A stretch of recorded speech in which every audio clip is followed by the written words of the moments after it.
The Humanitarian Ministry's permanent secretary, not ignorant of the 585 million naira fraud, must be suspended, concerned Nigerians cry out.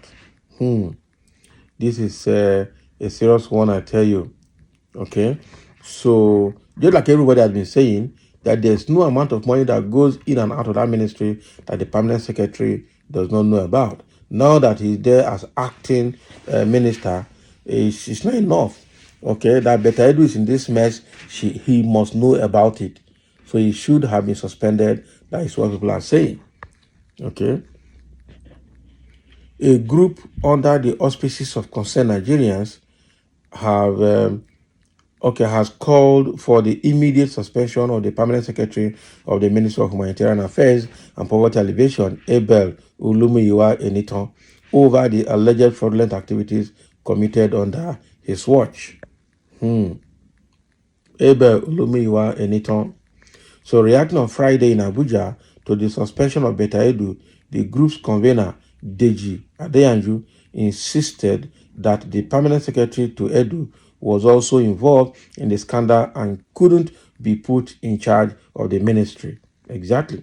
So according to Adeyanju, almost all ministers under the Tinubu government transferred money into private account and breached civil service laws, but regretted that only Betta Edu was caught. The group therefore called on the EFCC to investigate all ministries and not just Humanitarian alone. He said, as we all know, the permanent secretary is not only the highest ranking civil servant in the country, but is also the chief financial officer of the ministry. So in fact, the permanent secretary is the engine room of every ministry. So while politicians come and go, the permanent secretary is always there until he or she resigns or retires. So it is therefore highly unlikely that the permanent secretary of the Ministry of Humanitarian Affairs was unaware of the corrupt practices that was going on in that ministry. The permanent secretary ranks only next to the minister. So how were these monies moved to a private account without the knowledge of Mr. Abel Olumiyiwa Enitan, the permanent secretary? Whose duty was it to bring the ministers abreast with the various civil service rules aimed at prohibiting corrupt practices? Can the permanent secretary truly deny knowledge of the sleaze that went down in that ministry? Or is it a case of several persons clipping their hands or dipping their hands into the public purse, but only the person who was caught is called the thief? He queried. Yeah, we know all of these, that there's no way the permanent secretary will not know what has happened.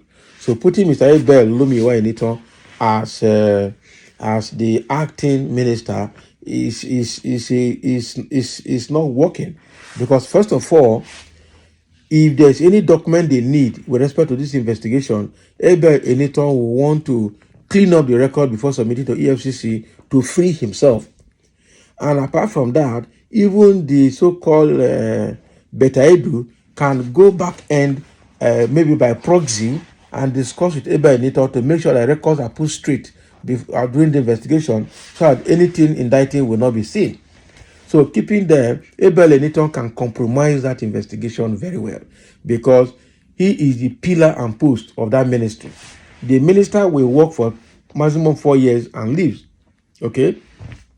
Abel Enitan will remain there and probably will retire there as a senior civil servant. As a permanent secretary, that is almost level 17 or level 18 or level 16, from level 16 to level 18. Okay? So at the end of the day, he is the most senior civil servant there next to the minister. The minister is a political appointment, while he himself is remaining there as the pillar of that ministry. So he should be investigated, I tell you. He should be suspended. There's no way, just like these people are saying, what is his name, Deji Adeyanju, there's no way Abel Enitan will say he doesn't know about this 585 million naira fraud or other fraudulent activities that must have passed or must have happened in that ministry unidentified and not caught. Okay? So it is a very serious one. I think, again, in line with the the concerned Nigerians, that permanent secretary must be suspended. But the question is, if you suspend him, who is going to run that ministry? Because it's a matter of competency. It's a matter of somebody who understands the administrative protocols to run the office. Are you going to import somebody from another ministry to come and run it? Or are you going to promote the next person that is under Abel Eniton to run the ministry? Competent reliefs also need to be looked at. Who is going to run that ministry so that the ministry does not crash? Or are you going to temporarily close down the ministry and send all the ministry staff home? Is that what you are going to do? No, of course, you're not going to do that. Okay? Closing that ministry and sending all the ministry staff home or deploying them to other ministries. Which one are you going to do if you remove a competent person from running it? So it's a very complex situation that the presidency need to look at very well before taking action and why taking action.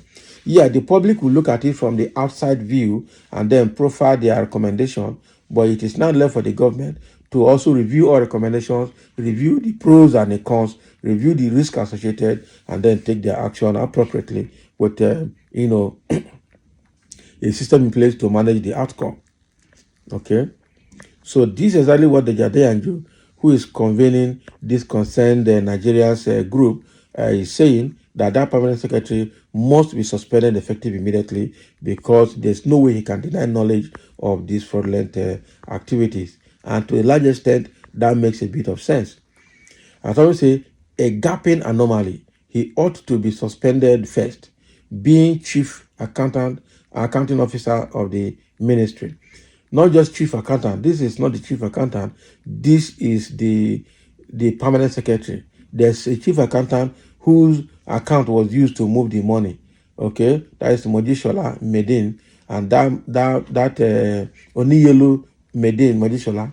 No, Oniyelu Bridget Mojishola, not Medin. The Medin is the accountant general. Sorry, the project accountant of the ministry. So that is exactly what they say in there. Somebody said very correct, and the suspension is getting late. Civil servants are very crafty in changing documents. Therefore, to ensure transparent investigation, this person must be suspended. President should act immediately to prevent further damage that will be very difficult, if not outright impossible to investigate.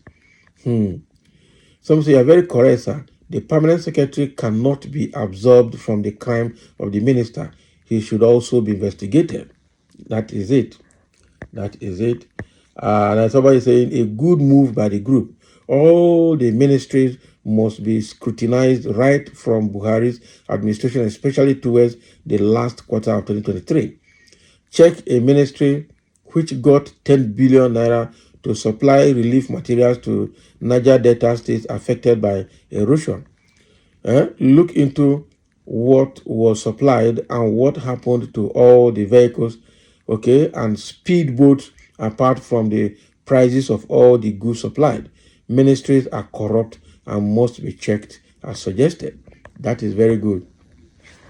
So now let's see whether presidency will act swiftly, ensuring that this permanent secretary of this parastatal is suspended as well.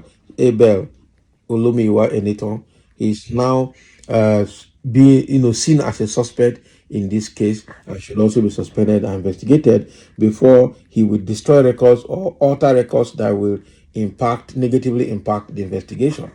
So thank you for listening, and let's have your comment.